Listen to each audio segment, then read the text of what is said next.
Magandang gabi po sa inyong lahat, and for today's video ay magluto tayo nitong napakasarap na bopis ng lutong Bicol, guys. So ang lahok po natin dito ay tangkay ng kangkong, and syempre meron po tayo dyan na baga ng baboy, may puso, may atay. So kompleto po yung ating pang-bopis. So nilaga na po natin iyan.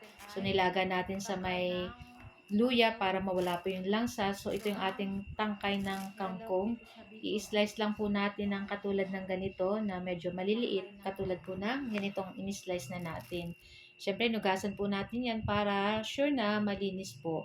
And ayan yung ating red bell pepper, bawang sibuyas, at niyadjad na konting luya. Tapos, liver spread, gagamit tayo ng maliit na lata. Tapos, maglalagay din tayo ng siling pangsigang na isang piraso kasi medyo maanghang itong ating sili. So, tara na guys at samahan niyo po magluto and enjoy watching po. So, yan na nga, sa ating kawali, syempre magpainit po tayo dyan. And maglagay tayong konting cooking oil at gumamit tayo ng konting butter. Kung wala pong butter, margarine. Kung wala pong margarine, kahit mantika na lang. So, yan na nga at ayan, igigisa na po natin dyan yung ating bawang.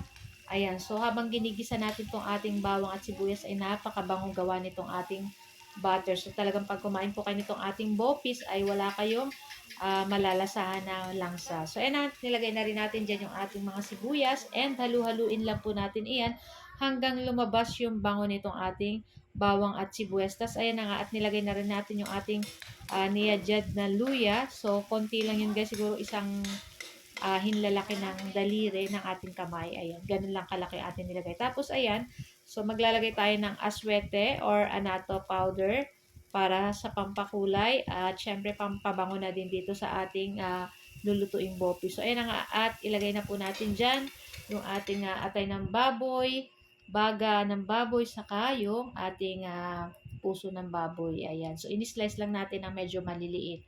So, ayan nga at ayan, timplahan na natin ng konting toyo. At syempre, maglagay po tayo ng pamintang durog at gumamit tayo ng 1/4 cube at maglagay rin tayo ng 1 teaspoon na sugar para pang balance lang po dito sa ating niluluto. So kung medyo matabang pa po, dagdag na lang ng pampalasa.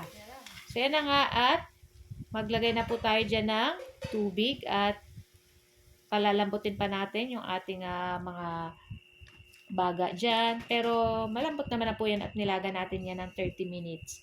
So, yan at nagdagdag pa rin po ako ng konting aswete or anato powder at medyo nakukulangan pa ako ng kulay nitong ating nilulutong bopis.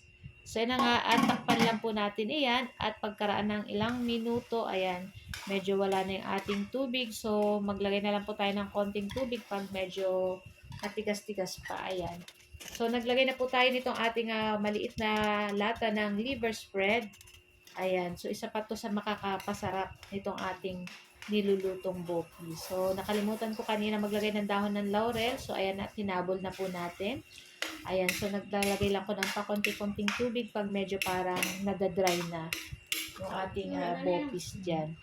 So, after nyan guys, ayan, at ilagay na natin itong ating in-slice nating maliliit na tangkay na kangkong. And, ayan na po, maglagay na tayo ng red bell pepper. Tapos, pwede nyo pong lagyan ng siling pangsigang kung gusto nyo po ay maanghang. Iniisip ko guys, pag naglagay pa akong siling pangsigang ay baka maanghang, hindi na makain ng aking prisan. So, ayan, naglagay lang akong konting liquid seasoning kasi medyo matabang pa. So, ayan at halu-haluin natin. Syempre, tikman na rin po natin kung okay na yung lasa. So, ayan at naglagay po tayo ng suka. Ayan. Tapos, tatakpan lang po natin. Ayan at lutuin lang natin yung suka dyan. So, after ilang minuto, ayan na nga at okay na rin tong ating kangkong at luto na rin to guys. So, sobrang sarap po nito. Kaya, itry nyo na rin po itong ating bopis na lutong Bicol. So guys, ayan, is transfer na natin at ready na rin po kayong kumain. Thank you guys for watching. Bye!